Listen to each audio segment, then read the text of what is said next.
ఆంధ్ర తెలంగాణలో తక్కువ ఫీజులతో high quality results ఇస్తున్న ఏకైక సంస్థ Tirumal IAS institute. Welcome to Suman TV. నేను మీ Suman TV Nag. According to Vedic astrology కనుక మనం చూసుకుంటే మకర రాశికి ఎస్పెషల్లీ విమెన్కి కనుక మనం చూస్తే నరదృష్టి ప్రభావం ఉంటుందా, ఉంటే ఏ విధంగా ఉంటుంది, ఆ సిమ్టమ్స్ ఎలా ఉంటాయి, దాన్ని ఏ విధంగా ఐడెంటిఫై చేయాలి అనేది ఈరోజు మనతో పాటు వేదిక్ ఆస్ట్రాలజర్ ఉమా గారు ఉన్నారు. అది వారి మాటలు తెలుసుకుందాం. హలో ఉమా గారు. హలో నాగరాజు గారు. మకర రాశి స్త్రీలకు గనక నరదృష్టి ఉంటే సిమ్టమ్స్ ఎలా ఉంటాయండి, అసలు ఎలా ఐడెంటిఫై చేయాలి, ఒకవేళ దృష్టి ప్రభావం ఉంటే ఎన్ని రకాలుగా ఉంటుంది అది? ఇప్పుడు మనం మాట్లాడుకునేటువంటి అంశము మకర రాశి స్త్రీలు, అదేవిధంగా నరదృష్టి అనేటువంటి ఒక విషయం గురించి మనం మాట్లాడుకుంటూ ఉన్నాము. సో ఈ నరదృష్టికి రాశికి ఏమి సంబంధం అని చెప్పి చాలామంది అనుకుంటూ ఉండొచ్చు.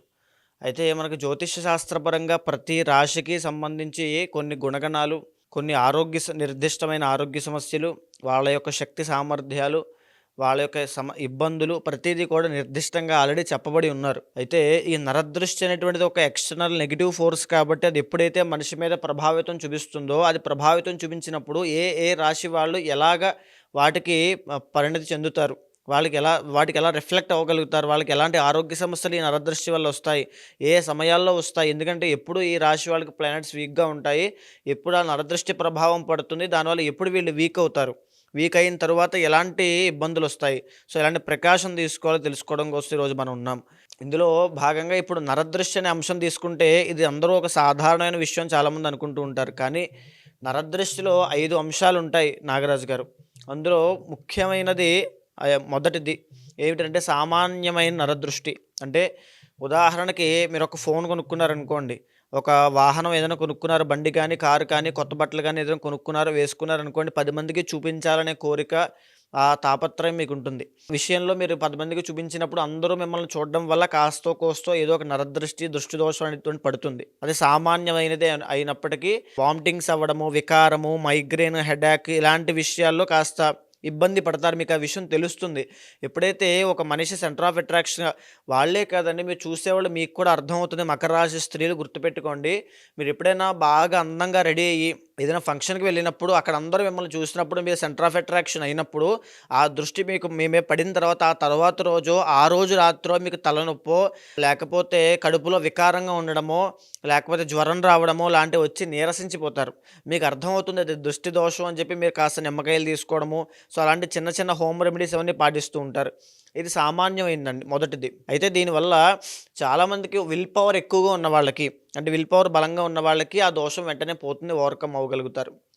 ఇక రెండవది మహానరదృష్టి అంటామండి. మహానరదృష్టి అని అంటే ఎప్పుడైతే ఒక మనిషికి మహానరదృష్టి సోకుతుందో యాక్సిడెంట్స్ పాలవుతూ ఉంటాడు, గాయాలు పాలవుతూ ఉంటాడు, రక్తం కళ చూస్తాడు, ఒకరి తర్వాత ఇంట్లో ఒకరికి మరణం సంభవించడం, ఎందుకు చనిపోతున్నారో అర్థం కాదు. అప్పటిదాకా ఒక అందమైన కుటుంబంగా వెలసిల్లినటువంటి వాళ్ళ కుటుంబము ఒక్కసారిగా వల్లకాట్లా మారిపోతుంది. అంటే ఇలా అంటున్నారంటే దాని అర్థం చేసుకోండి. వాళ్ళకి చాలామందికి ఈ భావన ఉంటుంది, ఎందుకు మా ఇల్లు ఇలా అయిపోతుంది, ఎందుకు మా ఇల్లు ఒకేసారిగా అందరూ చనిపోతున్నారు, తీవ్రమైన ఆరోగ్య సమస్యలు ఎందుకు వస్తున్నాయి, ఎందుకు ఇలా అప్పులు పాలైపోతున్నాము, ఎందుకు ఇలా మా కుటుంబంలో యజమాని ఉంటారండి, ముఖ్యంగా తండ్రి అవ్వచ్చు, అన్నయ్య అవ్వచ్చు, పెద్దవాళ్ళు అవ్వచ్చు, తల్లి అవ్వచ్చు, ఆ గార్డియన్, ఆ యజమాని కంప్లీట్గా నష్టపోతారు. ఆ యజమాని ఎప్పుడైతే రోడ్డు మీద పడతారో ఇంక కంప్లీట్ కుటుంబం అంతా రోడ్డు మీద పడాల్సిన పరిస్థితి వస్తుంది. ఒక స్థాయిలో వెలిగినటువంటి కుటుంబము 10 మంది దగ్గర చేయి చాచాల్సిన పరిస్థితికి వచ్చిందంటే ఒక మహానరదృష్టి ప్రభావం వాళ్ళ మీద పడింది అని అర్థము. మీ కుటుంబంలో మీకు ఇలాంటి సమస్య కనుక ఎదురైందని అంటే అది ఖచ్చితంగా మహానరదృష్టి యొక్క ప్రభావము. తెలుసో తెలియకో మీరు ఎక్కడో ఒక తప్పు చేయడం వల్ల ఆ దృష్టి దోషం మీకు చిక్కుకుంది, కాబట్టి దాన్ని తప్పకుండా తొలగించుకోవాలి. ఇక మూడవది నాగరాజు గారు సంభోగ దృష్టి అని ఉంటుంది. సంభోగ దృష్టి అని అంటే అందంగా పెళ్లి చేసుకుని అన్యోన్యంగా ప్రేమ ఆప్యాయలతో ఉన్నటువంటి ఒక దంపతులు ఉన్నారనుకోండి, వాళ్ళ మీద కనుక మూడో వ్యక్తి యొక్క ఇన్ఫ్లుయెన్స్ ఏదైనా పడినా, లేదా వాళ్ళ దృష్టి ఒక సంభోగ దృష్టి పడినప్పుడు ఆ దంపతుల్లో ఎవరో ఒకళ్ళు అక్రమ సంబంధానికి దారితీస్తాయి. దీనివల్ల ఆ పెళ్లి చేసుకుని అప్పటిదాకా అన్యోన్యతతో ఉన్నటువంటి వాళ్ళు ఈ అనుమానాలు, సందేహాలు, గొడవలు, మిస్అండర్స్టాండింగ్స్, మనస్పర్ధలు, ఒకరినొకరు అర్థం చేసుకోకపోవడము, భర్త సరిగ్గా భార్యని పట్టించుకోకపోవడం, భార్య సరిగ్గా భర్తను పట్టించుకోకపోవడం, ఏమీ షేర్ చేసుకోలేకపోవడం, ఏదో పెళ్లి చేసుకున్నారు, ఉన్నారు, తింటున్నారు అంతే, ఒక మెకానికల్ ఆర్టిఫిషియల్ రిలేషన్షిప్ తప్ప అక్కడ ప్రేమ అనేటువంటిది ఉండదు. ఇది సంభోగ దృష్టి. మీ భార్యాభర్తల మధ్యలో ఇబ్బందులు వస్తున్నాయి, గొడవలు వస్తున్నాయి అంటే కుటుంబంలో చిక్కులు వస్తున్నాయంటే సంభోగ దృష్టి పడడం వల్లే వస్తున్నాయి. దీనివల్ల అక్రమ సంబంధాలకి దారితీస్తాయి. డైవర్స్ దాకా వెళ్ళేటువంటి అవకాశాలు కూడా ఉంటాయి. ఆ దృష్టి దోషం ఉన్నా ఖచ్చితంగా పరిహారం ఆచరించాలి. ఇక 4వది సంతాన దృష్టి అండి. మీరు చూస్తే మన కుటుంబంలో అవ్వచ్చు, మన చుట్టాల్లో అవ్వచ్చు, లేదా మన ఇంట్లో చంటి పిల్లలు అవ్వచ్చు, ఒక్కొక్కసారి అర్ధాంతరంగా మధ్యలో లేచి విపరీతంగా ఏడుస్తూ ఉంటారు. ఎందుకు ఏడుస్తారో అర్థం కాదు.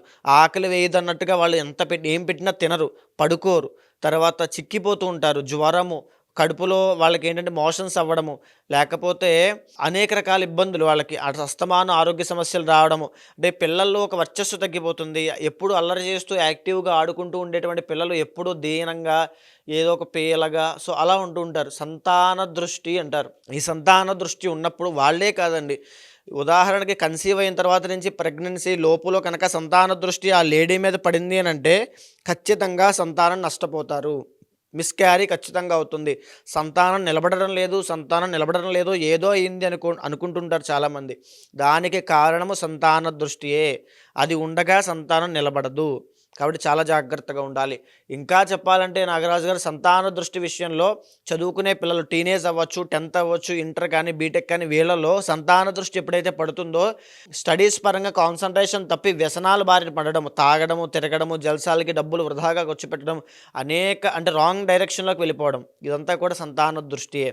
ఇక 5వది సూక్ష్మ నరదృష్టి అని ఉంటుందండి. అంటే మన చుట్టూ ఉండేటువంటి మన ఫ్రెండ్సో, మన ఫ్యామిలీయో, మన పరివారంలో వాళ్ళో, మన కుటుంబ సభ్యులో మనం ఎదుగుతున్నామని తెలిసి మనం ఎదగకుండా ఆపాలనే ఉద్దేశంతో లోపల ఏదో ఒక భావనతో మనం ఏదో ఒక చిన్న ప్రయోగం చేస్తారు. అక్కడికి వెళ్ళొద్దు, అక్కడ వెళ్తే పడిపోతావు, డౌన్ఫాల్ అయిపోతావు, ఆర్థిక సమస్యలు వస్తాయి, అప్పుల పాలు అయిపోతావు, ఇప్పుడు దాకా ఎవరు వెళ్ళలేదు, ఒక్కడే ఉంటే ఒంటరివాడు అయిపోతావు, ఎందుకు అవసరమా, ఇక్కడే ఉండు, ఇంత రిస్క్ తీసుకోవాల్సిన పని లేదు. ఈ రకంగా బ్రెయిన్ వాష్ చేస్తూ ఉంటారు. బాగా గుర్తుపెట్టుకోండి. దాన్ని చాలామంది జాగ్రత్త కదా చెప్పేది అనుకుంటూ ఉంటారు. తల్లిదండ్రులు కూర్చుని చెప్పేటువంటి జాగ్రత్తకి, వాళ్ళు చెప్పే మాటలకి చాలా థిన్ లేయర్ అడ్డం ఉంటుందండి. దీనికి వ్యత్యాసం కేవలం చూసేటువంటి వాళ్ళకి మాత్రమే అర్థమవుతుంది. వ్యక్తిగతంగా వాళ్ళు మాత్రమే ఆత్మవిమర్శ చేసుకున్నప్పుడు వాళ్ళకి తెలుస్తుంది ఎవరి సూక్ష్మ నరదృష్టికి కారణం అని.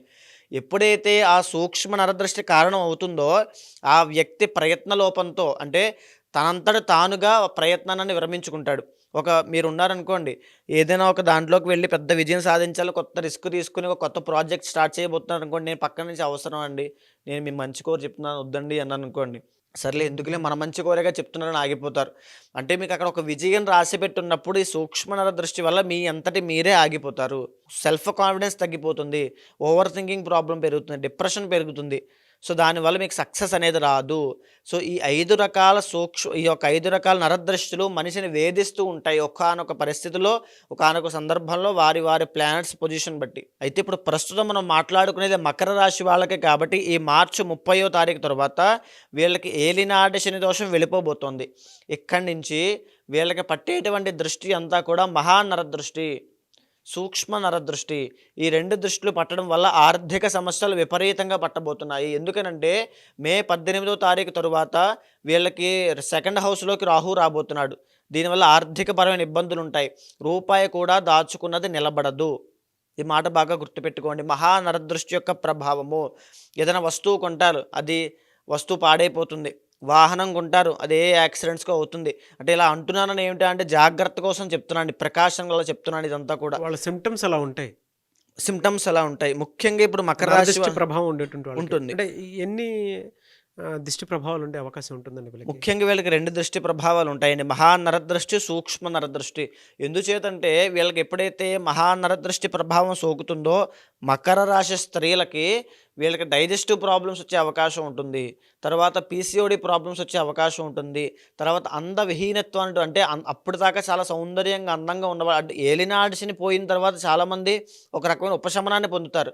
కానీ వీళ్ళకి మాత్రము ఈ రాహు యొక్క ప్లేస్మెంట్ అవ్వచ్చు, గురుడు యొక్క ప్లేస్మెంట్ అవ్వచ్చు, వీటి వల్ల కాస్త ఇబ్బందులు పడే అవకాశాలు ఎక్కువ ఉంటాయండి. అందవిహీనత్వం, సౌందర్యం పోవడము, మానసికంగా చాలా ఒత్తిడి పెరిగిపోవడము, ఏం చేయాలో అర్థం కాకపోవడము. అంటే ఒక వస్తువు కొనేస్తారండి, తొందరపాటులో ఆవేశంలో ఒక వస్తువు కొనేస్తారు, దానివల్ల వచ్చేటువంటి నరదృష్టి వల్ల కంప్లీట్గా ఇబ్బందులు పడతారు. ఆ వస్తువు నిలబడదు. అంటే మీకు ఒక విషయం చెప్తానండి, చూడడానికి బెంజిగారు ఉంటుంది ఎదురుగుండా, దాంట్లో కొట్టించడానికి పెట్రోల్ డబ్బులు ఉండవు, అలాంటి పరిస్థితికి వెళ్తారు ఈ మకర రాశి వాళ్ళు. సో అలాంటి దారుణం కదండి. దారుణం అండి. అంటే చెప్పుకోవడానికి గొప్ప అంతే తప్ప ఏమీ ఉండదు. దృష్టి ప్రభావము, ఆరోగ్య సమస్యలు, మానసిక ఒత్తిడి. ఎందుకంటే 7th హౌస్‌లోకి మళ్ళీ ఇక్కడ చూస్తే ఇక్కడ మ్యారీడ్ లైఫ్‌లో ఇష్యూస్, ఎవరైతే నూతనంగా పెళ్లి చేసుకుంటారో వాళ్ళకి మ్యారీడ్ లైఫ్‌లో ఇష్యూస్ వస్తాయి. సో ఈ రకమైన ఇబ్బందులన్నీ కూడా మకర రాశి వాళ్ళు ఫేస్ చేయబోతున్నారు. ఈ దృష్టి ప్రభావము సాధారణంగా మనకి సోకిన ఒక 2 రోజుల నుంచి 7 రోజుల లోపలనే బయటపడిపోతుందండి ఖచ్చితంగా. సో ఇది నార్మల్గా మేం చేసుకున్న తప్పో లేకపోతే జాతకంలో ఉండే దోషం అనుకుంటూ ఉంటారు. ఎప్పుడైతే ఒకటే సమస్య, ఒకే రకమైనటువంటి సమస్యలు, ఆరోగ్య సమస్యలు, ఆర్థిక సమస్యలు ఎప్పుడు దురదృష్టము వెంటాడుతూ వెనకాల వస్తున్నాయి అనుకోండి, ఖచ్చితంగా అది నరదృష్టియే. అది అలా వదిలేసుకుంటే, పరిహారం చేయకుండా అలా వదిలేస్తే ఇంటిల్లపాదికి సోకుతుంది. సిమ్టమ్స్ ఎలా ఉంటాయి సార్? అంటే ఎన్ని రకాలుగా ఏమేమి ఉండే అవకాశం ఉంటుంది? మీరు ఇందాక ఒక ఇల్లు కట్టారనుకోండి, వీళ్ళు ఏలినాడిసని వెళ్ళిపోబోతోంది కాబట్టి వీళ్ళకి గృహయోగము, ఈ యొక్క వివాహ యోగము ఉంటాయి. ఒక ఇల్లు కట్టారనుకోండి, లేదా కడదామని అనుకున్నారనుకోండి, బేస్మెంట్ వేస్తారు, ఫస్ట్ ఫ్లోర్ వేస్తారు, స్లాబ్ వేస్తారు, పై దాకా వచ్చి ఆగిపోతుంది అర్ధాంతరంగా. ఎందుకు ఆగిపోతుందో కూడా తెలియదు. అప్పుడు దాకా ఇస్తానన్న డబ్బులు, అందాల్సిన డబ్బులు అందవు, ఆగిపోతాయి. లేదా ఏదో ఒక సమస్య వచ్చి పడుతుంది, ఏదో ఒక లిటిగేషన్లు ఇరుక్కుంటారు, లేకపోతే భార్యాభర్తల మధ్యలో గొడవలు అవ్వడం స్టార్ట్ అవుతాయి, లేదా తండ్రి కొడుకులకి, తల్లి కూతుర్లకి గొడవ అవ్వడం స్టార్ట్ అవుతాయి, లేకపోతే భర్త సరిగ్గా పట్టించుకోకపోవడం ఇబ్బందులు అనేవి వస్తాయి, సంతానానికి ఆరోగ్య సమస్యలు వస్తాయి. ఈ రకంగా ఈ మహానరదృష్టి ప్రభావం వల్ల మకర రాశి స్త్రీలకి ఇబ్బంది ఉంటుంది. చంటి పిల్లలకి ప్రాణానికే ప్రమాదం అయ్యేటువంటి అవకాశాలు ఉంటాయండి, మరణాలు సంభవించడం లాంటివి జరుగుతాయి. మహానరదృష్టి చాలా ప్రమాదకరమైంది నాగరాజు గారు. సో దీన్ని తేలిగ్గా తీసుకుని వదిలేస్తే ప్రమాదం మీద ప్రమాదం జరుగుతూనే ఉంటుంది. సో ఇక్కడ నేను చెప్తున్నానని కాదు నాగరాజు గారు, వాళ్ళకే అర్థమవుతుంది. నేను చెప్పేటువంటివి కూడా రాబోయే రోజుల్లో అవ్వచ్చు, ఇప్పుడు ఫేస్ చేసిన వాళ్ళు అవ్వచ్చు, ఖచ్చితంగా వాళ్ళకి కనెక్ట్ అవుతారు వీటికి. సో మీరు ఇంకా ఇలాంటి ప్రాబ్లమ్స్ మకర రాశి స్త్రీలు ఏవైనా ఫేస్ చేసి ఉంటే మీరు కమెంట్ బాక్స్లో పెట్టండి. తర్వాత ఏదైనా దానికి ఏం కారణం చేత మీకు వస్తుందో ఖచ్చితంగా మనం వీడియో చేసే ప్రయత్నం చేద్దామండి. వాళ్ళకి తెలుస్తుందండి ఇదంతా చెప్పి? ఖచ్చితంగా అండి, వాళ్ళకి అర్థమవుతాయి. ఎందుకంటే మనది మకర రాశి కాకపోవచ్చు, కానీ వాళ్ళు ఖచ్చితంగా ఇది ఫేస్ చేస్తుంటారు. ప్రాబ్లం ఉన్న వాళ్ళకి, ఆ నొప్పి ఉన్న వాళ్ళకి తెలుస్తుంది. ఖచ్చితంగా వాళ్ళు రెస్పాండ్ అవుతారు, ఇది మా జీవితంలో జరుగుతుంది అని. ఎంత దృష్టి ప్రభావం అండి, అది తెలియకపోవడం వల్ల ఆ నెగిటివ్ ఆరా అనేటువంటిది వీళ్ళు విపరీతంగా వేధిస్తూ ఉంటుంది మానసికంగా. ఏ మంత్ నుంచి ఏ మంత్ వరకు ఎలా ఉంటుంది సార్? అంటే ఇయర్ మొత్తంలో కనుక మే దగ్గర నుంచి చాలా తీవ్రం అయ్యేటువంటి అవకాశాలు ఉంటాయండి. మే 18వ తారీఖు దగ్గర నుంచి తీవ్రం అవుతుంది, జూన్ దాకా. మే టు జూన్ చాలా తీవ్రమైన ప్రభావాలు ఉంటాయి. కాబట్టి చాలా జాగ్రత్తగా వీళ్ళకి పరిహారం, ఉపశమనం ఏమిటంటే మహాసుదర్శన పాశుపత హోమము. ఇది బాగా గుర్తుపెట్టుకోండి. మహాసుదర్శన పాశుపత హోమం ఎప్పుడు చేసినా మీకు వెంటనే అది తర్వాత రోజు నుంచే పరిహారం అయిపోతుంది. ఆ నరదృష్టి ప్రభావం అంతా కూడా పోతుంది. దీంతోపాటు ఉదయమే బ్రహ్మ ముహూర్తంలో నిద్ర లేవండి. నిద్ర లేచి ఓం శ్రీమాత్రే నమః అనేటువంటి మంత్రాన్ని ప్రతిరోజు 108 సార్లు జపం చేయండి. మీ ఇంట్లో వాళ్ళతో కూడా జపం చేయించండి. నరదృష్టి ప్రభావం ఇంటిల్లపాదికి ఎక్కడ ఉన్నా అంతా పోతుంది. సో దీంతోపాటు నాగరాజు గారు అక్టోబర్ తరువాత వీళ్ళకి ఒక రకమైనటువంటి విపరీతమైన తీవ్రమైన ఆరోగ్య సమస్యలు వచ్చేటువంటి అవకాశాలు ఉంటాయి. స్కిన్కి సంబంధించిన ఇబ్బందులు, బ్లడ్ ప్లేట్లెట్స్ పడిపోవడము, లేకపోతే ఈ హాస్పిటల్లో జాయిన్ అయ్యి హాస్పిటల్కి విపరీతమైన డబ్బులు ఖర్చు అవ్వడం లాంటివి జరిగే అవకాశాలు చాలా ఎక్కువ శాతం ఉంటాయి. సార్ రెమెడీ ఏమైనా ఉందా సార్ దీనికి? ప్రత్యంగిర హోమం అండి, అత్యంత శక్తివంతమైనటువంటి ప్రత్యంగిర హోమము. మకర రాశి స్త్రీలు కనుక ఇంట్లో జరిపించినా లేదా ఎక్కడ అమ్మవారి పీఠంలో జరిపించినా చాలా అద్భుతంగా పనిచేస్తుంది. ఆరోగ్య సమస్యలు పోతాయి, మానసిక, శారీరక, ఆర్థిక రక్షణ ఉంటుంది అమ్మవారి దగ్గర నుంచి. ఎప్పుడైతే ఆ అమ్మవారికి సంబంధించినటువంటి కుంకుమ ధరించిన లలాటం మీద, లేదా అమ్మవారికి సంబంధించినటువంటి రక్షాసూత్రం చేతికి ధరించిన, అమ్మవారి శక్తి సాక్షాత్తు వెనకాల ఉన్నట్టే. నరదృష్టి ఎలాంటి దృష్టి ఏమీ వాళ్ళని ఏమీ చేయలేదు. ఎనీవేస్ థ్యాంక్ యూ అన్న, thank you so much Uma garu. Thank you అండి. ఎవరికి వారికి సంబంధించినటువంటి వాటిలో కనుక మనం చూస్తే వ్యక్తిగత జాతకం ప్రకారం ఒక్కొక్కరికి ఒక్కొక్క దోషాలు అవి ఉంటూ ఉంటాయి.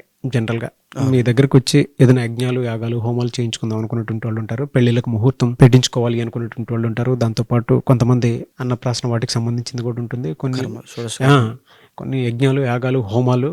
సో వాళ్ళ బిలీఫ్ సిస్టమ్ ప్రకారం మిమ్మల్ని అప్రోచ్ అవుదాం అనుకుంటారు. అది ఏ రాశి వారైనా సరే, నక్షత్రం వారైనా సరే. వాళ్ళకి మీరు టైం ఇస్తారా? అపాయింట్మెంట్ తీసుకోవచ్చా? ప్రాసెస్ ఏంటి? తప్పకుండా అండి.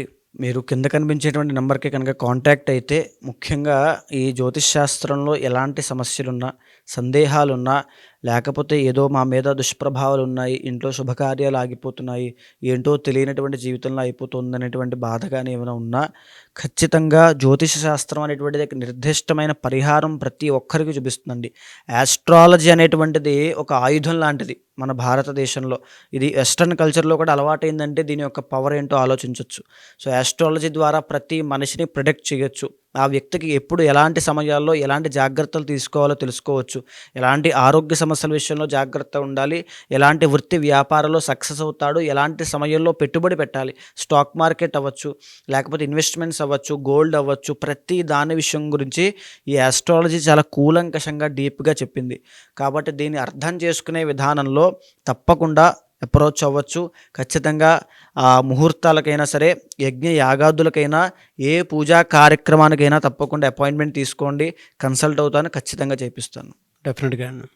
ఎనీవే సార్, థ్యాంక్ యూ అండి. Thank you so much Uma garu. Thank you అండి. చూసారు కదన్న వీడియో. ఈ వీడియోపై మీ అభిప్రాయాన్ని కమెంట్ బాక్స్లో పోస్ట్ చేయండి. ముఖ్యంగా మీరు కనుక ఉమా గారిని వేదిక్ ఆస్ట్రాలజీ ప్రకారం మీకు ఉండేటువంటి లైఫ్ స్టైల్లో ఏదైనా చేంజెస్ తీసుకురావాలి అనుకున్నటువంటి వాళ్ళు, లేదనంటే ఏదైనా యజ్ఞాలు యాగాలు హోమాలు లాంటివి చేసుకోవాలి అనుకున్నా, అండ్ దాంతోపాటు మీకు ఏదైనా డౌట్స్ ఉన్నా కూడా త్రూ వేదిక్ ఆస్ట్రాలజీ కనుక వెళ్ళాలి అనుకుంటే స్క్రీన్ మీద మీకు ఉమా గారి కాంటాక్ట్ నెంబర్ కనిపిస్తుందని మీరు కాల్ ఆర్ మెసేజ్ వాట్సాప్ చేసి వెంటనే అపాయింట్మెంట్ బుక్ చేసుకోవచ్చు. అండ్ ఈ వీడియో లైక్ చేయండి, షేర్ మాత్రం తప్పకుండా చేయండి. ఇలాంటి మరిన్ని వీడియోస్ కోసం మా ఛానల్ ఫాలో అవ్వండి. Thank you.